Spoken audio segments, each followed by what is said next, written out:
Hey everyone, welcome back to the MHP Show Podcast. I'm your host, Derek Vickers, and on the MHP Show, we really talk about the good, the bad, and the ugly of mobile home parks, and who knows what else we'll get into. I got a fun guy on here with me today. It's going to be a great show. Before we get started, I wanted to mention something to you about what we're doing at Victory Capital.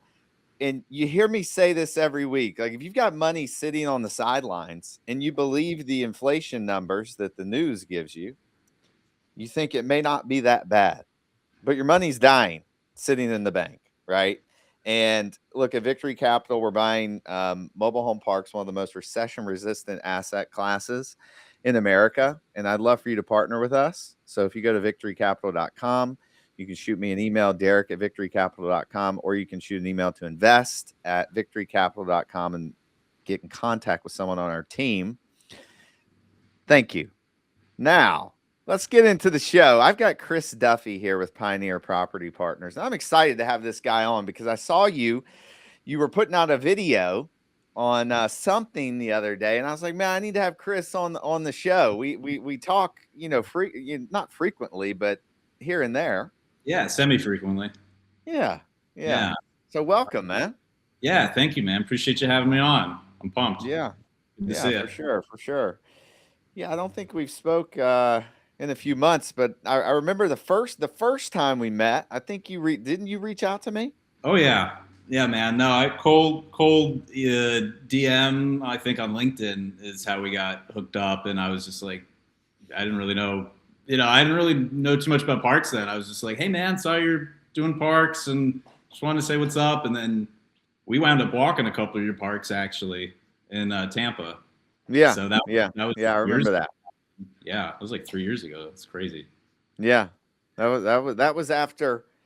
I think there was still some mess at maybe one of the ones on Nebraska. But maybe one, but they were pretty well turned around as far as I know. I mean, I didn't see them in the original state, but they were fine. Like I was, probably a little cleanup here and there, but nothing crazy, man. Nothing like I've seen on some other parks on Nebraska. So yeah. I can, that one Frontier on Nebraska.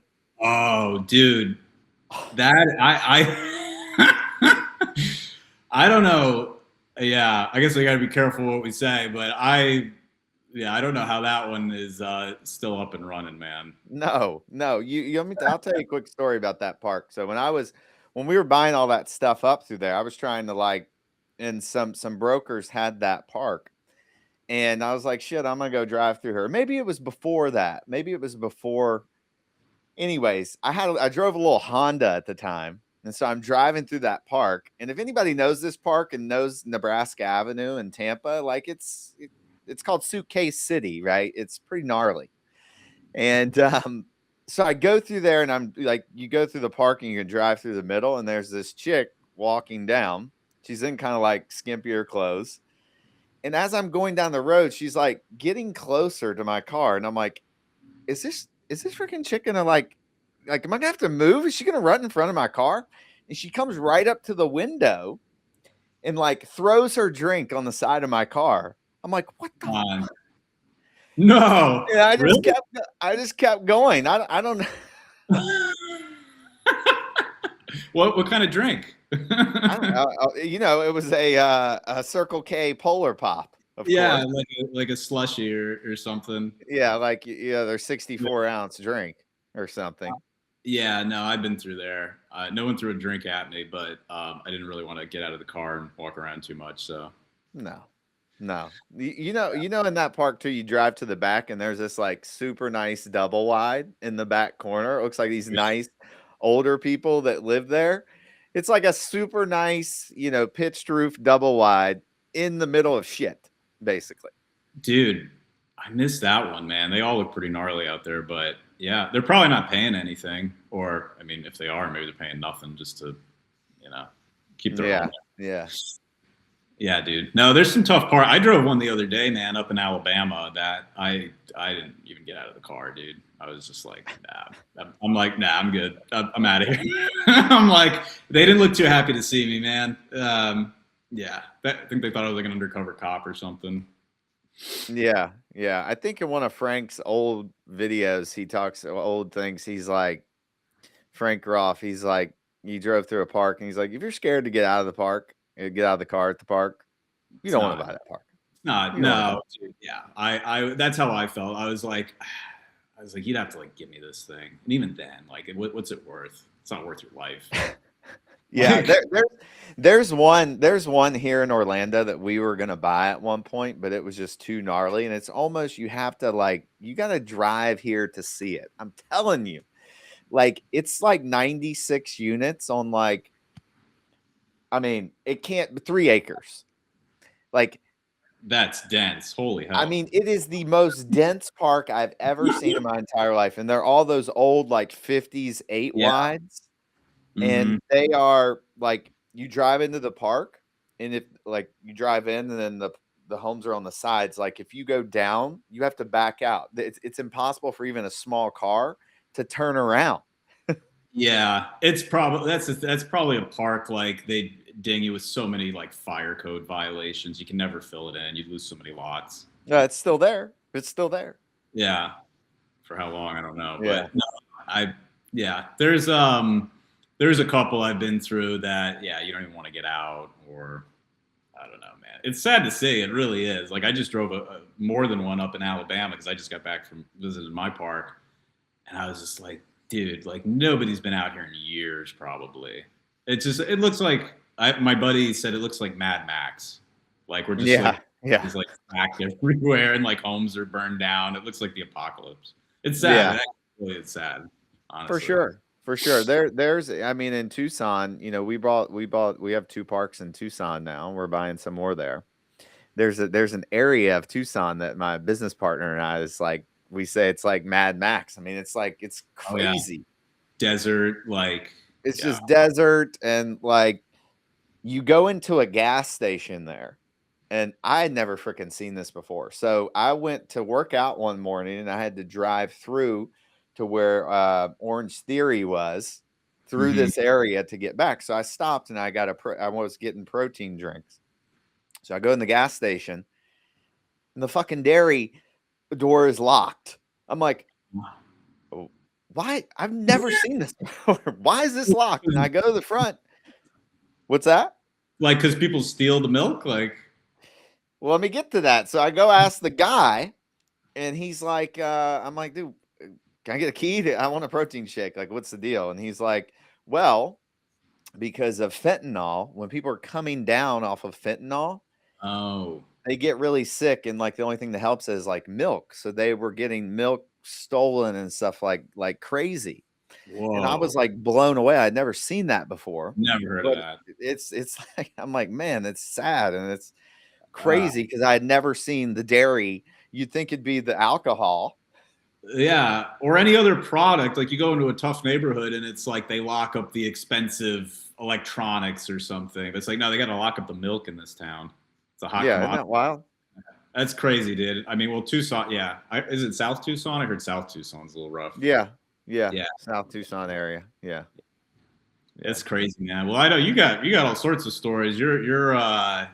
Yeah, you've turned some of those Nebraska parks around. I mean, you got a strong stomach for that, dude. Yeah, yeah, yeah. It's I got to tell you, man, after you deal with so much stuff, like I remember, and you can probably relate to this with your park. Like, I don't know if I remember when I got my first code enforcement violation. I was like, oh my God, we put a fence up. Somebody called and they said you didn't put the fence up with a permit, which we didn't. I didn't really know. I was just like, hey, fuck it, put the fence up Yeah. to the guy. Sorry. And I freaked out. I freaked Yeah. out because we had I got a code enforcement violation. But after you get so many of those, we get one. I'm like, okay, because there's some that matter and some that kind of don't matter. Yeah. Yeah. I haven't been hit with a code violation yet. I'm pretty fortunate at our park. It's in this weird little area where it's like between the two counties, and it's called. Have you ever heard of something called police jurisdiction? Mm-mm. Mm-mm. Yeah, me neither until this part. So it's like, I'm like, what does that mean? Like the cops run the town? And it's like, but it's not governed by like Tuscaloosa County. It's not governed by like Hale County, which is the county south. It's sort of just this like middleman area. And like they really don't bother us, like, unless, you know, something really crazy was kicking off. But like, I've been kind of lucky with this one. Like, you know, I'm like an inspector poking around all the time. And I have a good relationship with the one, and there's one inspector in the town. And like, I'm super nice to the guy. He's like an old Southern guy. I'm just like, Ray, hey man, like, you know, and he's just like, yeah, okay, great. See you next time. Like, that's it. So been lucky. Yeah, you're lucky, man. I mean, the problem, you know, when you're buying in like urban areas more and these parks that need to be turned around, so you have to go in and get rid of the people that aren't paying rent because it's Yeah. not fair to the people that are paying rent. You have to, you know, surprisingly, people don't like the park to be improved. And once you start putting in some ethics into the park, people get pissed, and their only recourse is to call the code enforcement of the health department. Yeah. Yeah. Geez, And I so, haven't dealt with that. yeah, and code enforcement, they don't really come out unless they're called, right? Mhm. So if you'll piss someone off eventually, Chris, and they'll call, and you'll be like, yeah, that's what Derek was talking about. Yeah, yeah, it'll happen at some point. We've had a couple things recently happen that, like, I know are like Parks 101 that I just like have never dealt with, like a main utility line like springing a leak, and like you got to dig under the road, and like squatters and stuff. Like, I had never dealt with any of that before. You know, like, I mean, you know, like, for anybody who doesn't know me, like, I'm pretty new to the park space, so it's like I'd only rented to like college kids and, you know, other like rentals that I have and stuff like that. And I mostly broker, obviously. So, yeah, dealing like chasing people for money was foreign to me. Like, just seeing the way some people live was super foreign to me. You know, like, and there's a lot of really good people in my park. It's like 98% like good, just regular people. So, been lucky. I'm sure I'll have some more stories along the way. Still have some now. None like you, probably. Well, Chris, yeah, I don't think I mentioned it in the beginning, but Chris has his own company. It's Pioneer Property Partners. What do you guys focus on mainly? And then I have a story about squatting that I don't want to forget about, by the way. Yeah, sure. So yeah, Pioneer Property Partners is my company. It's effectively like my catch-all brand. It's my team. I mostly broker parks. I specialize in MH and RV. And then I bought my first park a couple of years ago, so I'm a little more on the I'm getting into the operation side of things as well. Yeah, so last year, 1 to 2 years or so, just dove full time into parks and just hang my license with a boutique shop in Tampa.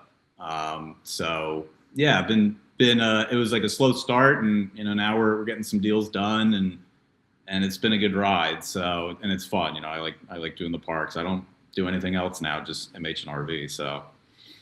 Yeah, that's good, man. I think it's specializing is I have investors ask me all the time, do you do anything else? And I'm like, no, I don't really understand anything else. So yeah, enough dangerous, but it's your bread and butter's parks. Yeah, exactly. So the squatting story really quick, because we were talking to squatting, because I want to hear about your squatting thing. So very first park that we bought, and I get people tell me like, hey, you need to go back to doing more stories on your podcast because we love the damn stories. Here you go. Here's one. Yeah. So we bought the very first park that we bought. And the first day we were there, we had this guy come up, this sketchy guy, and he's like, hey man, yeah, I can help you with anything you need at the park. He's one of the trailer dog guys. Like he didn't live in the park, he just hung around the park. Turns out the dude was a complete prick. And there's a couple stories with this guy, but this particular one, I think it may have been Thanksgiving or the day before Thanksgiving, of course. And I'm in Orlando. And so he messages me on my phone and is like, because I was really because we had some squatters, and it was tough to get some of them out, and it was a pain in the ass. So I was like, hey, if we have anybody, because if someone if they break into the home and you catch them like immediately, the police will actually go remove them. Mm-hmm. Right. It's only if they're there and they start putting utilities in their names and things like that. That's when it gets a little weird. And where's this park again? Sorry. This was in Brevard County in Cocoa. Yeah. Okay. Yeah. So basically this guy calls me and he's like, hey, Derek, there's squatters in one of your vacant homes.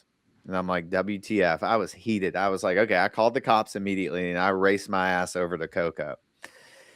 And so I get there and the cops are like, yeah, we're coming. We're on our way. So I'm just thinking like one or two cop cars are going to show up. They blocked off both entrances of the park. The cops surrounded the unit. They had like riot shields, right? And they were all preparing. They were scoping out the house. Like it was like some real shit. And then the neighborhood around, the people were gathering around like, what the hell is about to happen? And so people were like, oh my God, what are they going to do? And then like the cops all of a sudden started going towards this house with the riot shields and things. And then they're like, open up, boom, kick down the door. They bring out these 3 homeless guys. And come to find out, the guy who called me basically told these people that, hey, I own this house. You can go stay in there. You just have to give me $500 or whatever. So he did that. And then he fucking called me and told them that they broke in. Isn't that some, like, that's some, like, first thing I want to know is that the normal protocol for a squatter? They call it like the SWAT team? Like, who are these guys that? Well, I think it was the way I pitched it on the phone. I was like, hey, someone broke into one of our units. Yeah. Wow. Holy hell. They don't live there. And they took it seriously, man. Yeah. So what'd you do with the guy? Like the guy who like told them they could go in there? Well, I mean, he just, eventually we got this guy out. Like this guy, him and I were literally like fighting back and forth because he was running all these schemes and things through the park. We basically did the front of the park. I put a new like a 2-rail sort of farm vinyl fence in the front. And then we had a new sign with some landscaping out. This jackass worked across the street at the towing company. So I get a call one morning from the tenants. This is when I was still managing the damn park. This is the stuff that nobody tells you you're going to deal with, right? Yeah. It's passive income, right? You wake up to a text that someone has ran over your sign and it's dented and it's down. I'm like, oh, I was so mad because they told me that it was the tow truck guy, which was him who did that. He's like, I'll show you. I'll show you. And then so we put the sign back up, and then like the next week he did it again. Did you call the cops? Did the SWAT team come back out for his ass? No. But what are they going to do? They can't do anything. Yeah. Do you have cameras like at all your parks? We didn't have cameras then. Yeah. We put some up and then they like fizzled out on us. And I was screwing with them a couple days ago. I was like, I got to get some cameras in here. I just missed stuff. Yeah, I'll ask Paul which ones we use, but we've got these. I think they're solar powered cameras that I don't know why they remind me of the Sentinels on the Matrix. So like the cameras move, like when you walk by. Oh yeah, I saw your video about that. Yeah, you get nothing like Vickers. Yeah, we used to have a bunch of like through traffic at this park in Orlando. As soon as we put those cameras up, yeah, nice, gone. Yeah, man. No, you've been through it, dude. Like you were like really in there every day. Because I mean, if jog my memory, getting into your first deal, I think you were like kind of more like on the sweat equity side of things a little bit, and you kind of got into your first deal by saying like, hey, I'll manage this thing if I remember. Yeah, no, that's correct. Yeah, that's correct. Yeah, man, you cut your teeth. Yeah. It makes you so much sharper as an operator, though, man, if you've really done it. Yeah, I agree. I mean, I think it, it just, you've gone through these things, right? And you've screwed up and you made mistakes and you know how to do things. There's still mistakes that we make, right? We're not perfect. Like we learn new stuff every day. Yeah. But I think that gives you some grit, knowing that you dealt with these things, because if you haven't dealt with these things, it's like some people just get up and quit and like, oh my God, this is too hard. I'm done. But yeah. We've been lucky too. Cause I mean, my park's so far from me.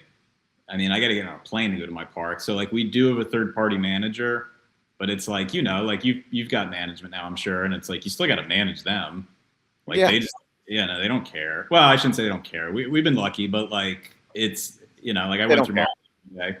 Yeah, well, I went through mine the other day, and I'm like, it looks like a trailer park in here.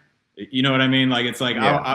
there's tires piled up. There's like there's a couch in the guy's backyard. I'm like, it looks like a trailer park. And I, told the manager, I was like, hey, I was like, because like we handle all the special projects from here. Like, I'm able to get homes filled in or sites filled in. If there's like a real issue, like I got a really good relationship with tradesmen up there. Like I kind of handle the meat and potatoes of a lot of stuff. So I kind of just need eyes and ears. So that's why I always explain to them, like, I just need you to come through here once a week, maybe even once every 2 weeks, and just make sure people aren't like wilding out in here. Like that's about it. And then, and it's like, but I don't know. Nobody cares like you, man. They just don't. I mean, Yeah, look, yeah, I mean yeah, you're exactly right about that. Nobody cares like you do about the park. But at the same time, it's like if you're buying, if you go down in St. Pete and go through one of these one of these ELS, 6-star communities, yeah, right? The stuff that we're buying and that you're buying, it's never going to be that. no, it'll never be yeah. You're not going to take a 1 to a 5 usually, but I guess you could. But I've reconciled that. Like my park will never look like a, one of these like big PE firms parks, but still want it to look nice. Still want to make a good. Of course. Yeah, I mean, look, it can still be relatively clean. It can be safe, and it's an affordable place for people to live. Like it's not going to be, the Taj Mahal, but we can keep it picked up as much as we can. Some people are still going to be knuckleheads. Yep. Yeah, dude. No, but I like I said, I drove a few others in the air. Like I got out to mine and I was like kind of pissed. I was like, dude, there's like crap out here. This guy's got like a couch in his yard, and I'm like starting to get mad. And then I like drove a couple other parks in the area, and I was like, dude, I own the Taj Mahal of parks here. I'm like, dude, I own the Ritz-Carlton of trailer parks for the area. There was one other guy I actually met up. He's a nice guy. He has a really nice, clean park. But like every other park, I was like, dude, my park's nicer than this. Like people just, I don't know. And that's not me being like, oh, my park's so nice. It's just like people just, I don't know. They just don't put the effort in, I guess. Yeah. Yeah. And it's interesting. Like I would probably drive through your park and be like, man, this is clean. This is clean because if you have the mobile home park eye, it's like when I was talking to code enforcement in Tampa, and I said this in a nice way. I'm like, hey, just because you wouldn't live here and like we like, did you see this place before we took it over? And they just kind of, it's the same for them. Crappy trailer park. No matter if the roads are paved, there's new lights, there's new mailboxes, there's striping on the roads, there's siding and the skirting on the homes. It don't matter. It's still the trailer park to them.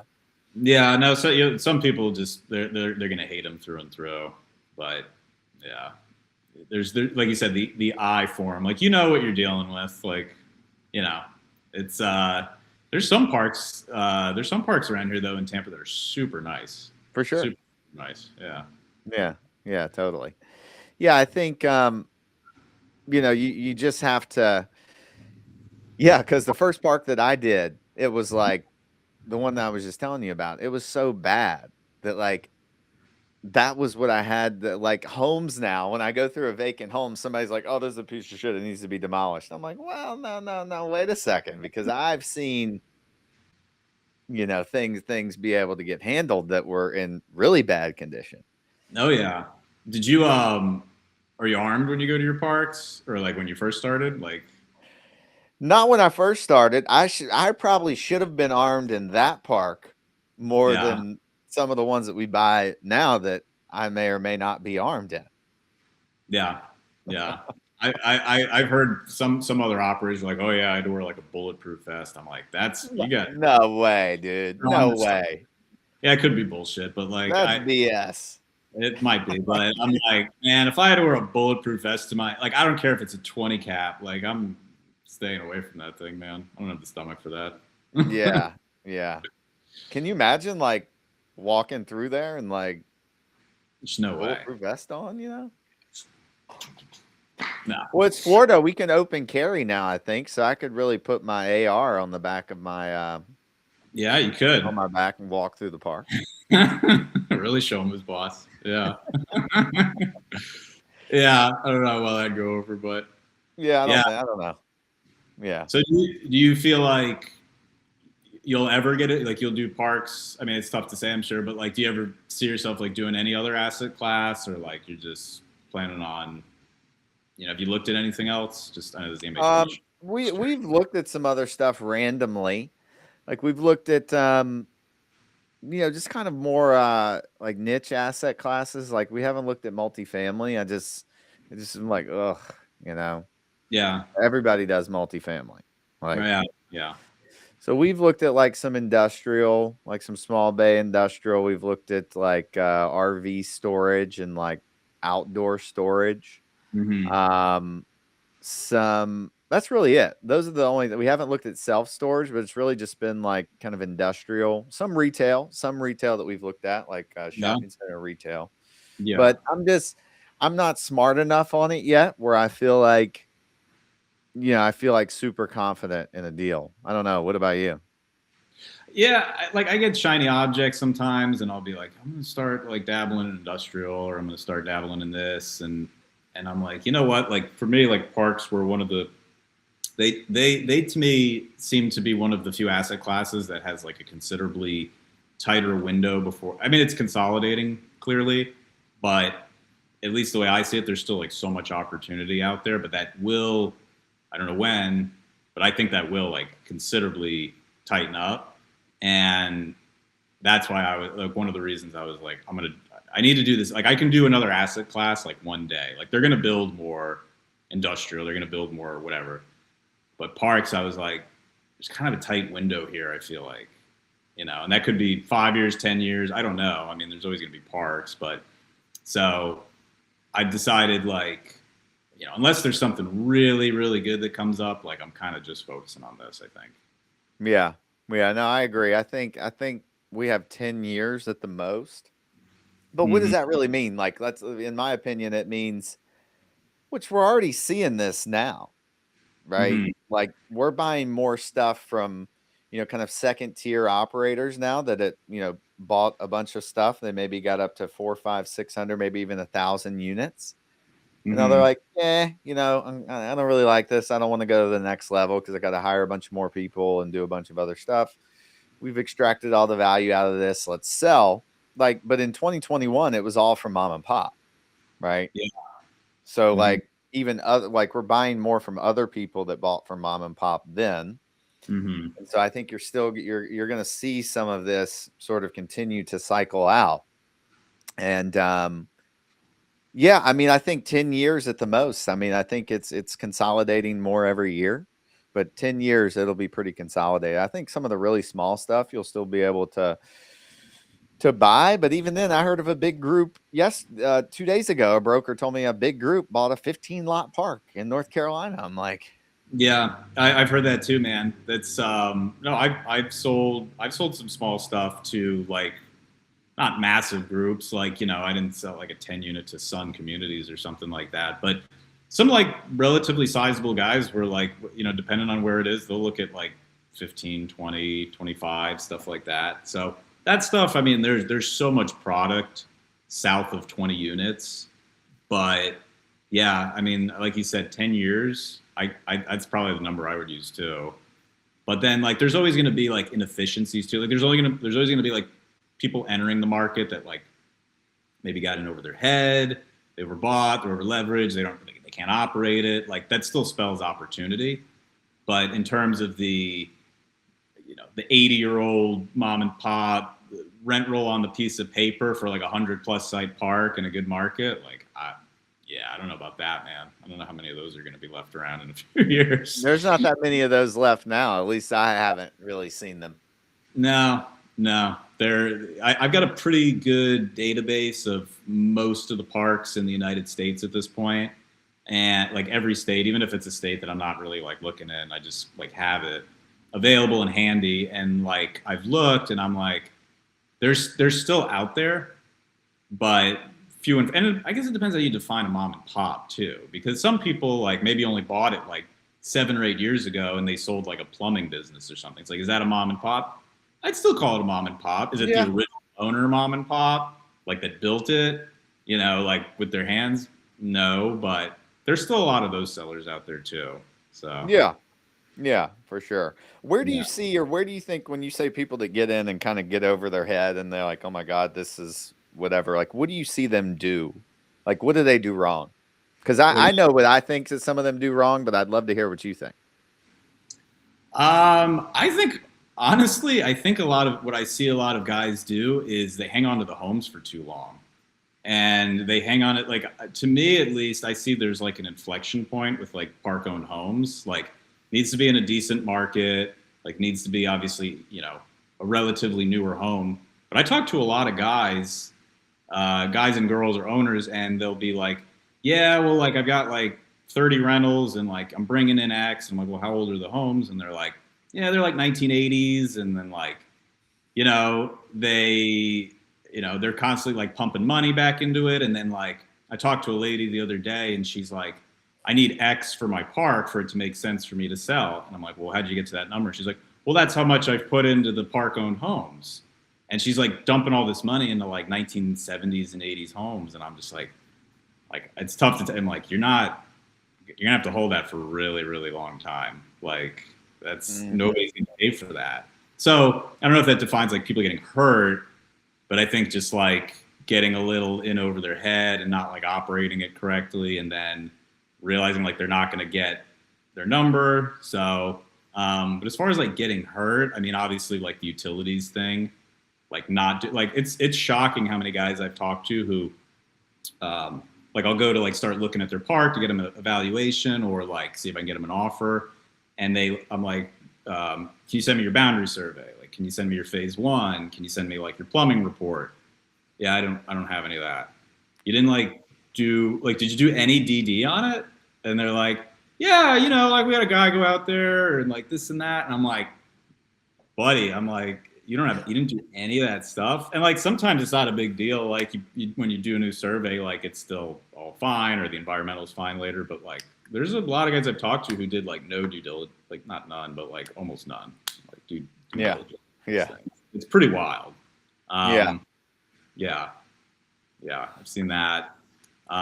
Putting like too much value on like RV and like transient tenants and stuff like that. I see that a lot. Yeah. But yeah, that's probably where I hope that answers the question. But yeah, no, it does. It does. And I've seen, we talk to guys too, my acquisitions guys, we'll talk to guys and they'll send me somebody. I'm like, okay, this is in a good market, like, 40 plus units where we like to be. I'm like, let me call this guy. And I call him and he's like, well, I want this. I'm like, Jesus, like, we can't get to that number. I'm just curious at where that came from. I'd love to, let me think with it. Like, what's your thought process? And he's like, well, they put so much into the homes. They made these homes like freaking, granite countertops and whatever. And you're just not going to get that money back out of it. Like, and I don't know where people got the idea to put a bunch of money into these homes, but let him keep doing it. Let him keep doing it, Chris. Next topic. Yeah. I try to tell them, I'm like, there's an inflection point with it. Like if you have like, it's like Miami, Florida or like Malibu, California. It's like, yeah, they'll hold value for a lot longer, but like you got a dusty home in Kansas in the 80s. Like, yeah, it's just not. But anyway, so yeah. What do you think?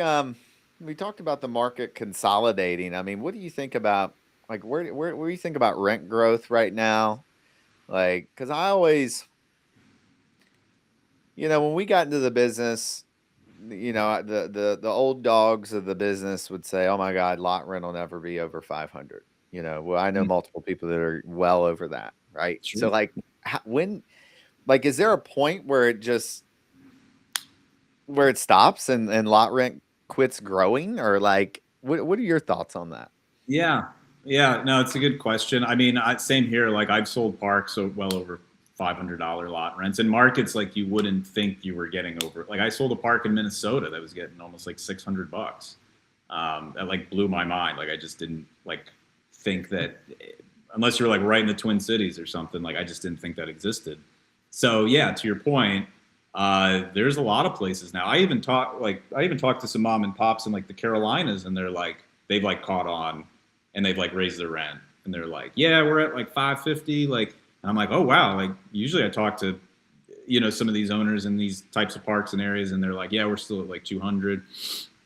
To answer your question about the growth, I mean, I see, obviously we know in the affordable housing space, the rent growth is still a function of like home prices of like apartments, and like, we still have to be the affordable option. But so, I mean, I would say, not to oversimplify it, but, even at markets like Tampa, where like apartment rent growth in Tampa has actually like slowed and even like come down a little bit, like across the board. So, I do think that would still put some pressure down on parks. I've got some rentals in Tampa, and like I've noticed like it's taken me a little bit longer to like rent these, like single family and stuff like that. So, I mean, will there be like a cap on rent growth? Yeah, but I still think like, I mean, just from having these conversations, like I don't have any like solid data on this. I probably should, but I still have a lot of conversations with park owners where they're at like 250, 275. Like there's a gorgeous park near me in Alabama. She's at like 150. Like some of these people are still like way behind, like way behind. So, like market lot rents. Yeah, I think there, just like anything else, like there's got to be like a stopping point where like people can't pay anymore. But I still have a lot of conversations with owners where I'm like shocked at how low their rents are, and they're not like terrible areas either. So, yeah. Yeah, no, I agree. I think, we're a function of apartment rents, and depending on where they go, depending on where home prices go, like I don't see that line really taking a sharp dip. I mean, it may go down and up. I mean, I just don't see anything that's going to happen that's going to affect that. I mean, we do live in a crazy world. I mean, who knows what could happen.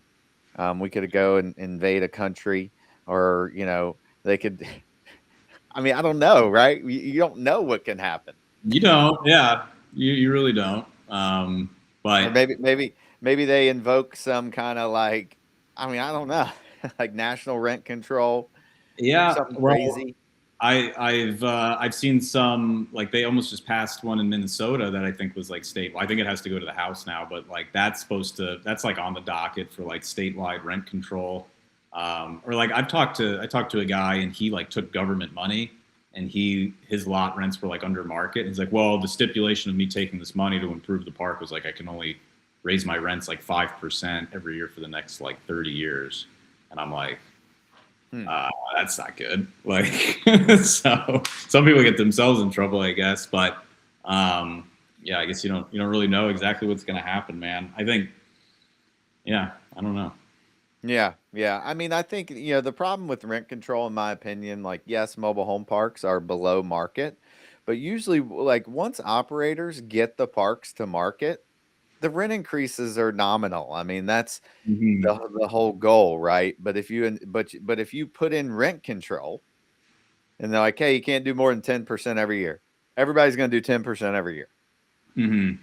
Like, no question about it. They're going to do the max they can do.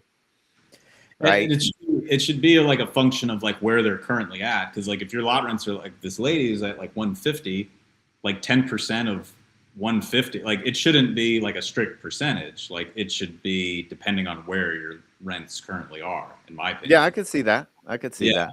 Right. I mean, think about it. It's like if you're at 500, it's like, okay, maybe 10% makes sense. But like if you're at $150, like 10%, what, you're going to go up $15? Like, Yeah.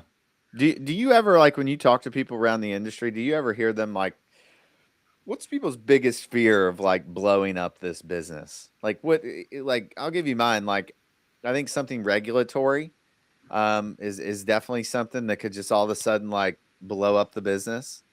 Mm-hmm. Right. Like I said, national rent control. Because if they did like national rent control 3% nationwide, like we can't sell for 5 caps anymore. We can only sell at 8s or something. I think same. I mean, I think everyone's fear would be some kind of, legislation, like government regulation. I mean, anybody in this industry is like no stranger to like people are working. Certain municipalities are like working day and night to like either get these things off the map or make it harder to operate or keep rents low, artificially low. Same here. I think that's people's biggest fear of blowing up the industry. I don't know what else would even like cause the industry to like stop becoming profitable though, like to where people wouldn't want to like. Well, yeah, I mean, I guess it would be, I think, I guess when I say blowing up the industry, like just making it to where it's not that attractive anymore. So much tougher. Yeah, rent control. I think like anything legislative, I think is definitely the obvious one. Yeah, for sure. Yeah, I don't know how close we are to that, but with these crazy people in office, like I just don't know or trust what anybody's going to do. Like crazy people could get into Congress and you've been seeing me post a bunch of stuff about wealth tax because I think it's the dumbest thing on the face of the planet. And like you get these dumbasses in there.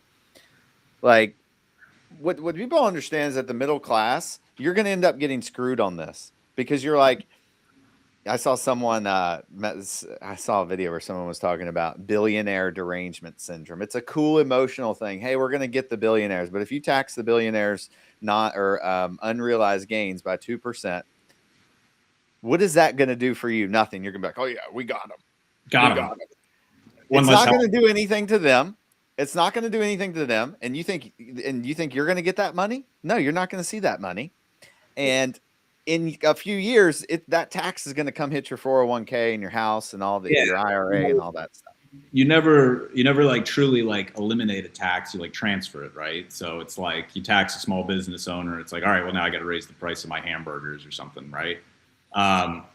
It's a strange ideology. Like I'm clearly not a billionaire, but I don't like look at billionaires and I'm like, damn them. I'm like, oh, I'd like to be a billionaire. I don't need $1 billion, but like, it's a mentality or it's an ideology of like, you shouldn't have it. Well, it's like, it doesn't mean I like necessarily agree with everything a billionaire does or like I want to go golf 18 holes with them, but I don't look at the ultra successful and the ultra wealthy and like want to tear them down. I'm like, I want to be that. Like, I want to like go and like chase that. Like, why can't I do that? It's just a totally different mentality. For sure. It's a poisonous mentality, unfortunately. For sure. People have it. Yeah. Yeah, and I think a lot of it is this, like, yeah, people can get mad all they want about that, but and I can get, I mean, I know it's tough for people out there right now, so I totally understand that. Mm-hmm. I think people have to, look inward. Obviously, I forget who it was that said if you have one finger pointing this way, you have 3 others pointing back at yourself, right? Mm. I don't know who said that, but the other point I wanted to make on this is that I watched a video on YouTube where it was about this like developer over in Germany or something. Right? He develops buildings in Europe, and he's flying private. He's probably worth a couple $100 million. And they were interviewing his staff, and they're like, "Hey, do you see your owner, like so and so? I forget the guy's name that owns the business. Do you feel like, because they were talking about wealth disparity." And they asked the employee who's just an average employee, they're like, hey, how do you feel about this guy? He's got a mansion, he swims, or he's got a pool at his house, he flies private. And the guy was like, yeah, I don't mind it at all because like I do not want that responsibility that guy has. Yeah. It's an insane type of person has to become, and I don't say insane in like a bad way necessarily, but like you have to be a little insane to like be able to handle that type of like to get to that level, and like probably the relationships you have to like sacrifice along the way, and like probably a lot of your health, a lot of like your mental stability. Like I want to get wealthy. Like I'm on track to try to become a wealthy man, but like I've recognizing that like what it truly takes to run like multi-billion-dollar corporations and like be responsible for like God knows how much on payroll and like the risk and the liability that comes along with that. Like that's a very unique type of person. That is a rare animal, right? For sure.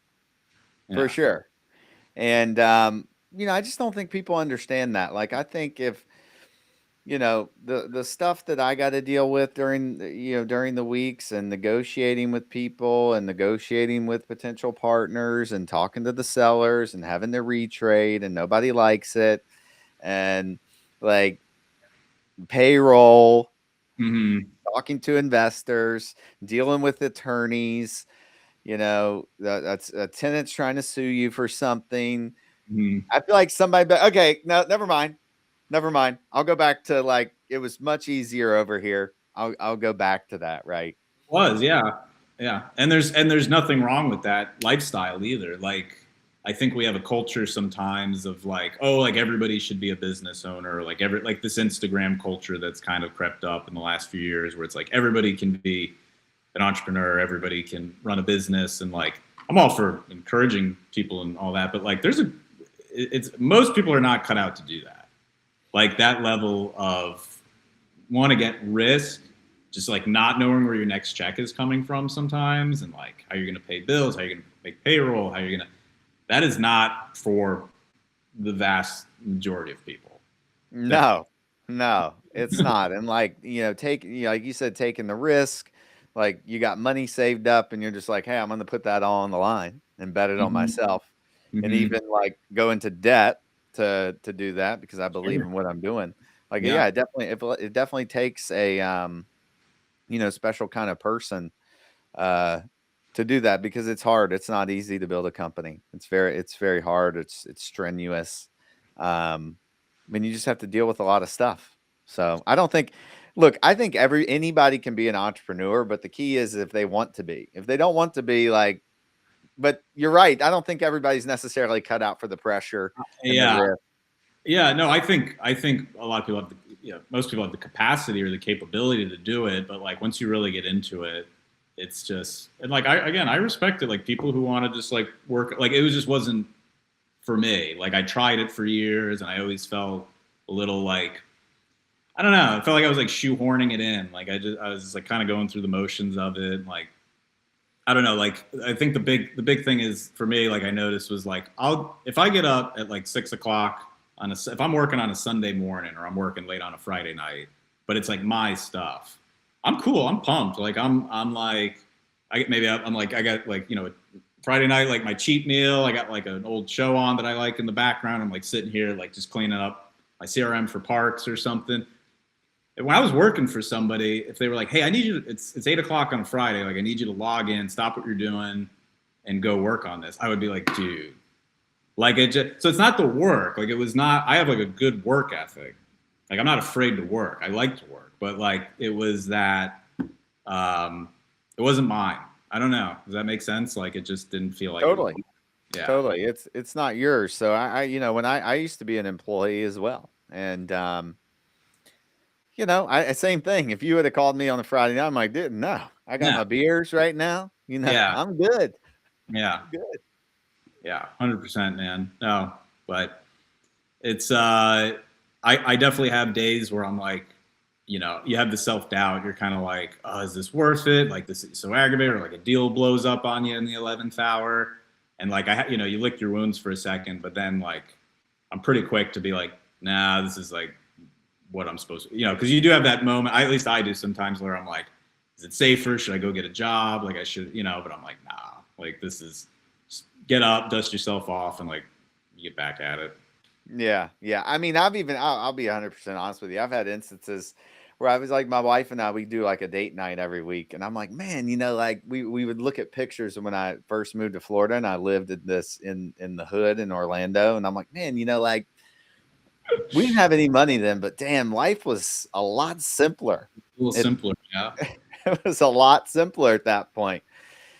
And then I'm like, yeah, no, I definitely don't want to go back to that. I definitely don't want to go back to that.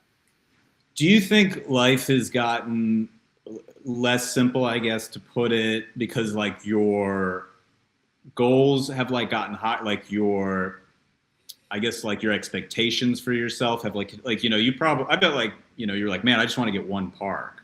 And now you're probably like, man, I want to get 100 parks. Like, do you feel like it's almost like something you've put on yourself that's making life feel a little less simple? Like, why do you think it's less simple? Yeah, 100%. And I mean, there's just more stuff now. There's partners, there's investors, there's Mhm. attorneys, there's, you know, there's a lot more stuff, right? There's a lot more responsibility that you've taken on, right? And yeah, I mean, you want to get more, right? Because it's just, you know, in my, you know, this is the thing, like in my opinion, I'm not really necessarily going after like generational wealth. To me, I think that's like, okay, like cool, but I'd like to make the world a better place because I just would, man. I mean, that's just, Yeah. you know, I'd like to leave a mark because if so happens that we come back and I got to come back to a shitty world because I didn't do anything to make it better, then Yeah. Having some impact, that's huge, man. And like, as much as people probably don't want to admit it, it's like you can help more people with more money, right? I mean, like if you exactly. want to go build a well in a foreign country, or you want to go volunteer in a tough neighborhood or something, you know, like you have the time. That's another thing, like to be able to have the time to do that kind of stuff, or like invest in the community or whatever, donate to research for, you know, cancer or something like that. I mean, that, again, people probably don't want to admit it, but it's like that takes money, man. Like that takes, you know, you can help more people with more money. So, but yeah, with the simplicity of life, I feel the same way, man. Like I also slept on my buddy's couch in the hood, and like there was barbed wire around the apartment complex and bars on the window, and I lived out of the suitcase for a few months. But I kind of look back on it like fondly, weirdly. I think at the time Yeah. I did. I was like, this sucks. Like I was like, this is, you know, there's like roaches in the apartment and stuff like that. Yeah. And no, I didn't, not like I lived there for years, but it was for a little while. And like, I roughed it in a few other areas. And like, I somehow look back on that as like fondly. And now it's like, I have more things, and like, I have the freedom to like choose my schedule, and like, I'm doing okay financially, you know, and I'm like, yeah, but things like feel like more complicated, a little more stressful now. Like, I don't know. My creature comforts are more taken care of. Like I'm not eating ramen noodles. Like, but I'm kind of like, oh, there's like a simplicity to it. I don't know. But same as you, like I look back, I'm like, would I trade it? Nah, I wouldn't trade it. Like, you know. Yeah. Look, I definitely wouldn't trade it, but I do look back on it fondly too, especially like, look, I go to MHI and conferences and I meet people and, you know, and these are good people, right? I know everybody goes through their shit, right? No matter what, but like people that have, I don't want to say maybe have gotten it handed to them, like it was a family Oh, sure. Yeah. portfolio that Yeah. they're in now. And I'm like, I'm sure there's bullshit you still have to go through. I get it. But like the fact that, you know, I moved to Florida with $300 in my pocket and lived in the hood, like I like that. Yeah. No, dude, 100%. It tastes so much sweeter knowing that you like slugged it out. Like Yeah.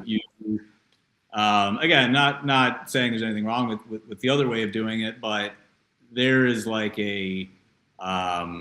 there's like a victory in it. Like there's just it just to me it tastes sweeter knowing I like sweated for it. That's just how Yeah. I go.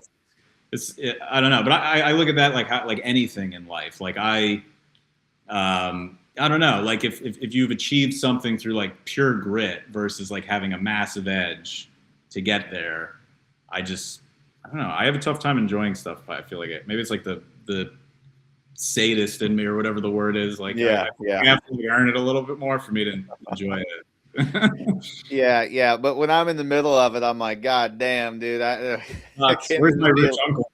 Yeah. Yeah. Can't this just be a little easier? Can't this Yeah. just be a little easier, you know? But Agreed. yeah, but it's interesting. Like in the beginning, you're like, oh yeah, I just want to get one park, and then you get one park, and then it's like, okay, now we got to get, a bunch more. So yeah, I do put a lot of pressure on myself. I think you asked that just because but I like the game. Like, what the hell else would I do? Like, I could stop right now. Like, I could stop. Yeah. But like, what would I do? I think I mean, if I know you, I think you'd like probably take a short break before you went crazy. And then you were like, I got to do something. That's how I would be, at least. I mean, I can only work out once a day.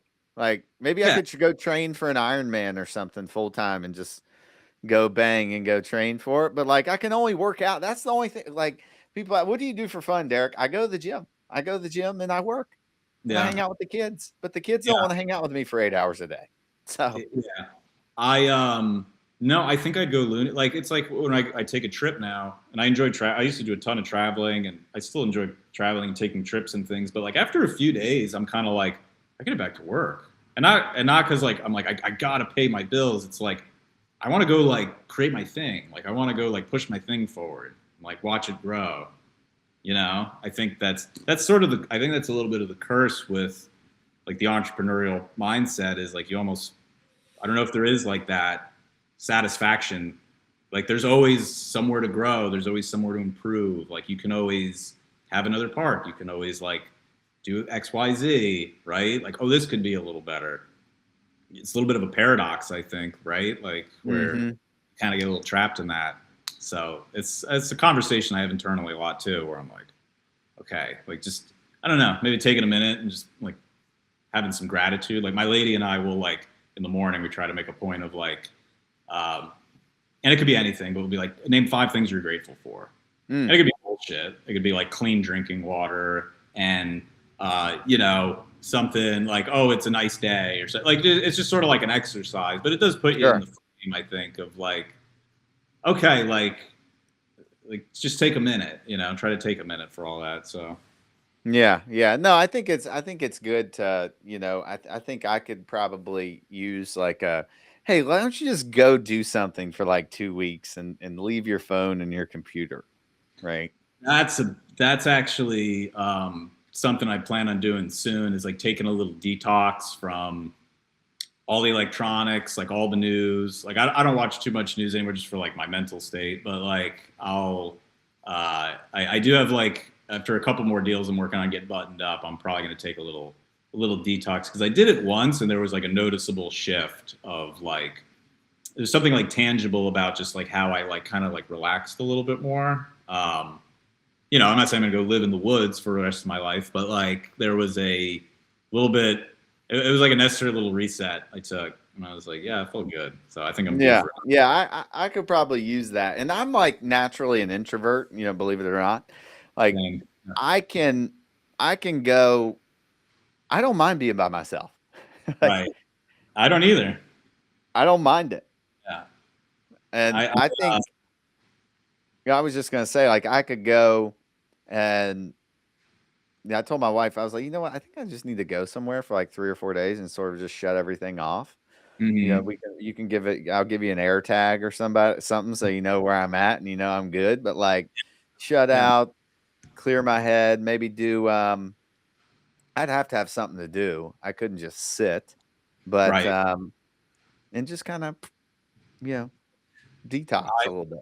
Yeah, no, I remember listening to somebody talk about like, it's like your body, you know, you can only work out for so long, like your body will get fatigued, or they made another example, like, you know, everything will get fatigued. It's like, well, your like nervous system gets fatigued or like your mind gets fatigued. Like, you know, if you're always on like 10, 12 hours a day, 7 days a week, like at some point, like you do need a rest. Like you gotta like completely shut it off. And like, we don't really do that anymore in the last like 10 years. Like you've always got a computer in your pocket. Like you're always, everybody knows where you are. You're supposed to be always reachable. Like, especially like, I mean, we're in similar businesses, obviously. Like you need to be reachable. Like you can't, your business isn't going to grow. Like you're not going to acquire more parks. Like I'm not going to sell parks. Like I can't just like answer my phone when I feel like it. So, you gotta have a punctuated break, I think, time to time. Yeah. And you know what I found some relaxation in is that, you know, interestingly enough, I needed to get my truck cleaned one day. And after the gym, I was like, you know, I'm gonna stop at one of these little car wash things and take it through the car wash. And I did. And don't do that, by the way, because it left a scratch on my truck. Just a note. I drive a beat up truck, so it's probably okay for me. Yeah, it might be okay for you. Yeah. But I actually got out and vacuumed the inside of the truck out. I hadn't done that in a while, but it was actually pretty therapeutic, just like getting meticulous with it, like mindless work. It was like kind of relaxing. It's like cleaning your garage or something, like just something a little bit like mindless. Yeah. But I can see that. Like I said, maybe I need to get my truck cleaned. Yeah, go vacuum out your truck, man. I mean, maybe it'll relax you a little bit. Yeah, that's a good idea, man. Yeah. Or I had fun throwing around some roulette in Vegas when we were there. That was yeah. Dude, I didn't go this year. Like I am like not missing it next year. I think next year they're gonna do it. Are you gonna do it in Florida again? Because it's in Orlando next year.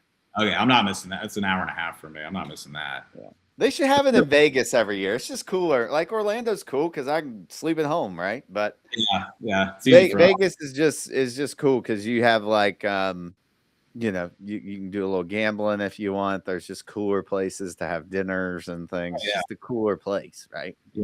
Yeah, 100%. No, the first year I didn't even go because I was like so new to this, and I was just like I felt like the imposter syndrome a little bit, and I was like I don't know what I'm going to talk to people about. And then the second year I think I just blanked on it, and now I'm like okay, I'm not missing it next year because there's too many guys like you that we'll work close and we've met in person before, but like there's so many guys I've known for years. I'm like shit, dude, I've never like shaken this guy's hand before, so that's something I got to do.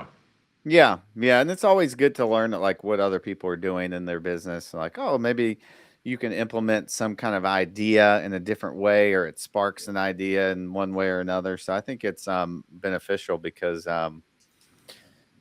if you can go and take away one thing, it's probably worth it. Oh yeah. So did you win any money out in Vegas or?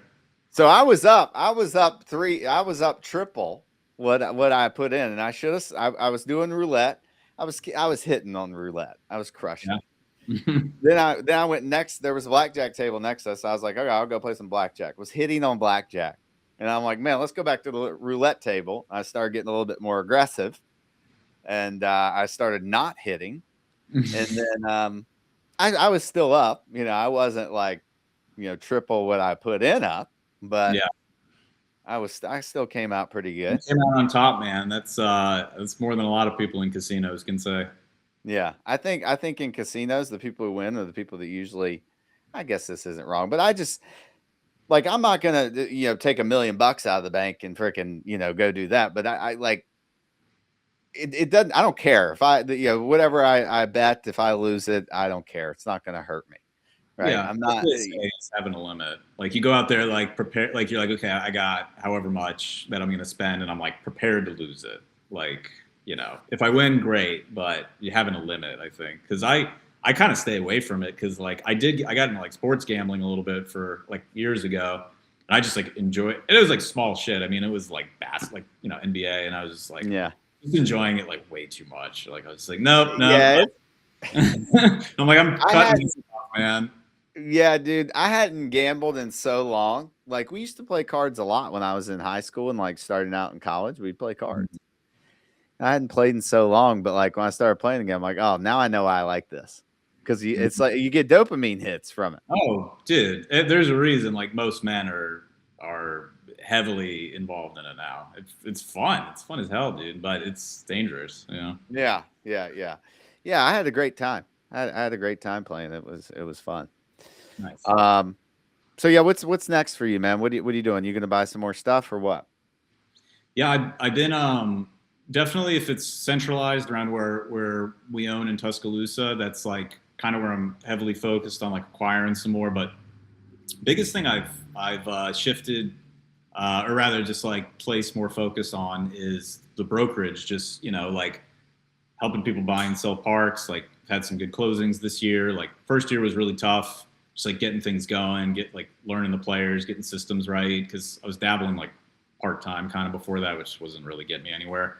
So definitely want to buy, got to be buying assets for sure. I think that's a mistake some brokers make because they never buy. But I'm pretty focused on growing the brokerage side of things and like helping people find deals and helping people sell deals and starting to get the hang of that a lot better. And like I said, had some good closings this year. Hopefully got another one coming up next week. So that's what I see, is trying to really grow that. I'm pretty excited about that. Yeah, for sure. When you say systems and you had to get some systems in place, like what kind of systems did you put in place that helped you? Yeah, I think before I was just like probably like, I had like an Excel spreadsheet of like buyers and then like some Excel spreadsheets of like sellers. And I was like, I'll see if I can make this work. And like, since then I've invested in more like marketing software. I've invested in like a CRM that like automates follow-ups. I've invested in like a couple of like contractors who help me with things like putting marketing together, like low ticket items and things like that.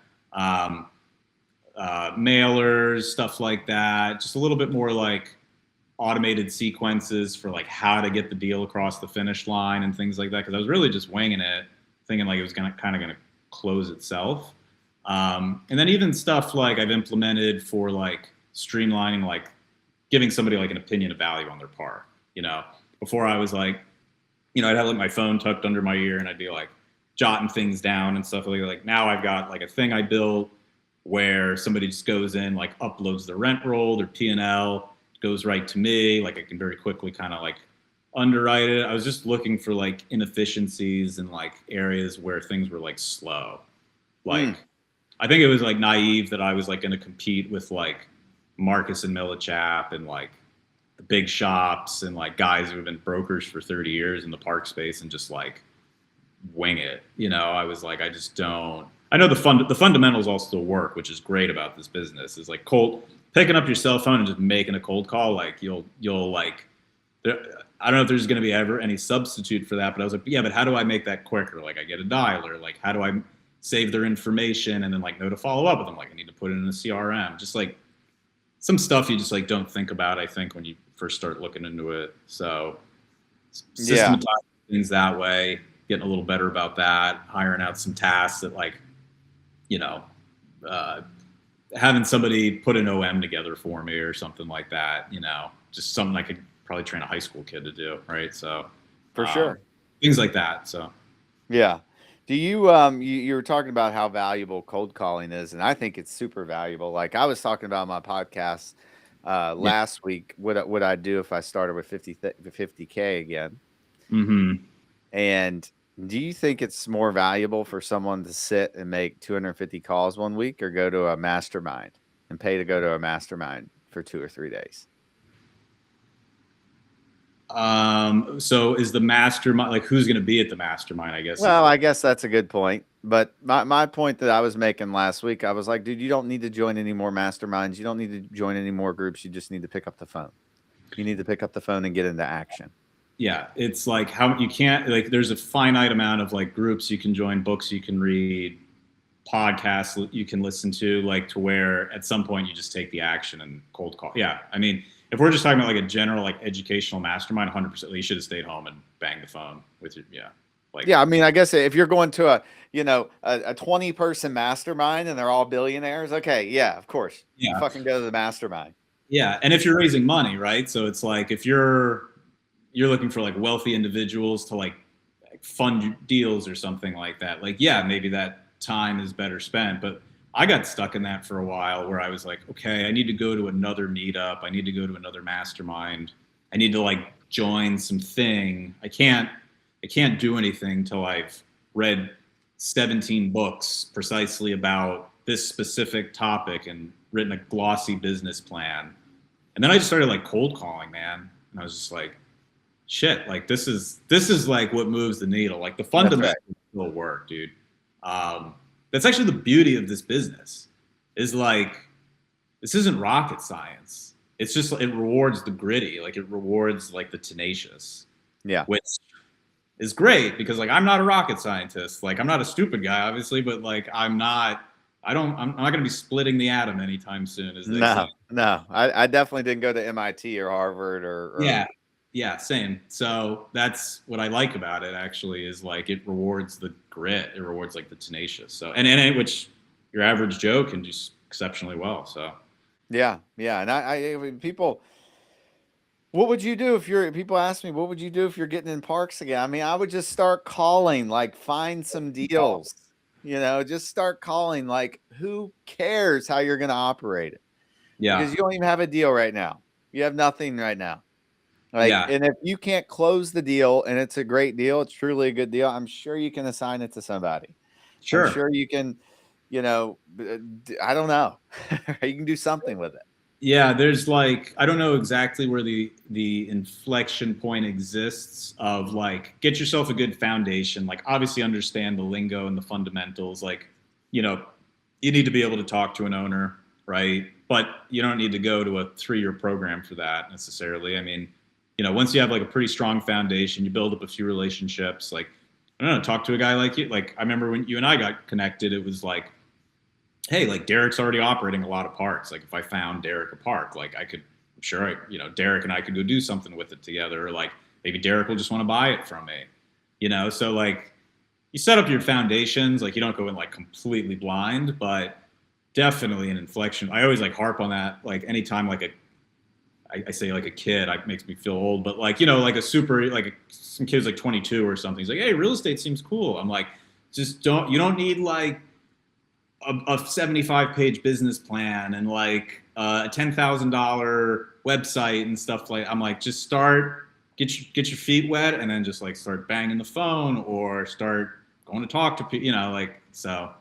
I mean, I know you get it. Yeah, I mean, if you can like raise capital like crazy, you can find deals like crazy. I mean, there's going to be like somebody's going to need that. Yeah, 100%. 100%. Those are probably, yeah, if you can find yourself in one of the 3 buckets of expertise, whether you're deal finding, so whether you're brokering or wholesaling, or you're raising money, so like you can quickly raise capital and fund deals, or then the ops side, like if you're willing to maybe you have a construction background or you have a property management background, like if you can fill one of those roles, probably find yourself, somebody's willing to like get into a deal with you. So for what that's worth. Yeah. Well, before we get off here, Chris, like what would you tell somebody? Maybe we've already said it, but what would you tell somebody that's trying to get in their first deal, or what would you? I don't know. Any words of wisdom for that? Yeah, I should preface it with like I haven't been doing this terribly long, but I have taken down a few deals, and like I'm obviously selling deals and things like that. And I would say if you're trying to be on the buy side at least, you should be probably taking a 2-prong approach. I think you should be making friends with brokers who specialize in that asset class, and then you should be doing some direct to, even though that's like my competition, I guess, if you will, right, as a broker, but like you should be making some direct to seller relationships and things like that. And simultaneously, you've got a handful of options to buy a deal, right? I mean, you can either take it down yourself, like if you're wealthy enough or you've saved up enough and you want to operate it yourself, like you can take down a deal, or you can partner with somebody, or you can raise the money for it. So I would say having some of those relationships built, if you don't have the money, if you don't have just like, you just got a ton of liquidity on you, go make some friends, or go like talk to some family, or go just build relationships and see like who'd be willing, and have like maybe have at least a handful of people waiting in the wings. So I would say, priming that pump and having some capital partners. I would talk to some banks too, just like build a few relationships. I think that's what it is like build enough relationships to like get yourself going, but don't think you need like a million capital partners. You have to know like every broker and every seller in the country or something, or have like this crack operations team built out. Like, it's like build a little foundation there, and then like just start making the calls, like start putting if you're trying to buy deals, like start putting them in front of some capital partners and be like, hey man, what do you think of this? You want to underwrite it together? Like I think it's more simple than, it's not simple. Like it's not easy, but it's like, it's simpler than people think, not to ramble on, but like I got my first deal, just like, it was a cold call, like literally like a guy I'd never spoken to in my life in a state that I'd never been in. And him and I just like, he was 40 years older than me. We have like nothing in common. And, we just struck up a conversation. He was cordial. I was cordial. I asked the right questions because I knew what to ask, like, again, going with some foundation. And then I was like, and then know what a deal looks like too, of course. Right. So it's like, some people look at it, it's like, oh, I've got a deal. Like, yeah, dude, this is like, a 4 cap on a failing utility plant in the middle of nowhere. It's like, okay, it's not a deal. Like, but you look, you know enough to where you look at something and say, okay, this is worth like a second look. Okay, how am I going to buy it? Well, I've either got to have the money, or I have some friends, or I've got a partner like Derek Vickers or something like that, and then you wind up being able to put the pieces together quicker than you think too. Like I cold called 100 banks in Alabama to write the loan for the deal. Wow. Because a lot of it, like it had to be a small bank because it's only a 30 site park. So I probably cold called up to like 100 banks in Alabama and like 7 or 8 term sheets, and then like cold called title companies in Alabama, then like talked to attorneys in Alabama, then like started calling plumbers in Alabama, like to go scope the lines, and I had to find a phase 1 company. So like I knew to do all that stuff, but I didn't like have every single key player. But like if you're resourceful, like you'll figure it out. So anyway, that was long, but like that's my advice. Yeah, no, I think that's great info. And I mean, it's really the same thing that I say. Like you have to start acting like you're already like how someone would be acting if they're already in the business. Like you're going out and building relationships, you're finding this stuff and, figuring out how to make it work because, even as you get more and more parks, you need more capital, you need more of this, you need more of that. You're still going to be figuring out how to make it work. 100%. A different level of it. Yeah. 100%, man. And then you get like the first one's the hardest, right? It's like you get one done and then you're like, okay, now I'm going to be sharper for the next one. Like, now I'm going to remember what to look for during DD, or like ask that question, or like try to see if the bank will do this because we should have done that. Like it's always going to be a learning curve. So try to remember that too, I guess. Yeah, no question about it. Well, Chris, dude, where if anybody wants to reach out to you, where can they find you? Sure, yeah. So my website's Pioneer Property Partners with an S.net. That's my website, and that has all my like social media channels at the top. My email's on there, Chris at pioneerpropertypartners.net. I'm pretty active on LinkedIn. I'm trying to get a little more active on Instagram. If you look up on Instagram, Pioneer Property Partners, that's me. And then if you look me up on LinkedIn, Chris Duffy. I don't know how many Chris Duffys are doing parks, but should be able to find me. Is there a lot of Chris Duffys? I've met one in my life. It was kind of funny. Here in Tampa, I was going to play basketball, and the guy was like, "What's up, man? I'm Chris." Like we were on the same team. He's like, "Well, that's going to get confusing. What's your last name?" And I was like, "Duffy." He's like, "That's my last name." Like, oh, wow. Like, oh, dude, I've never met one. So yeah, that's where you can find me. Nice. Okay, cool. Well, thanks for coming on, Chris, and thanks for everybody for watching and tuning in to the MHP Show. We will be on iTunes and Spotify. Please like and subscribe, and go to the YouTube channel. It's all the archive. I think this is episode 112, 113. You can go check out all the other episodes as well. So we will see you all next week on the MHP Show. Peace out.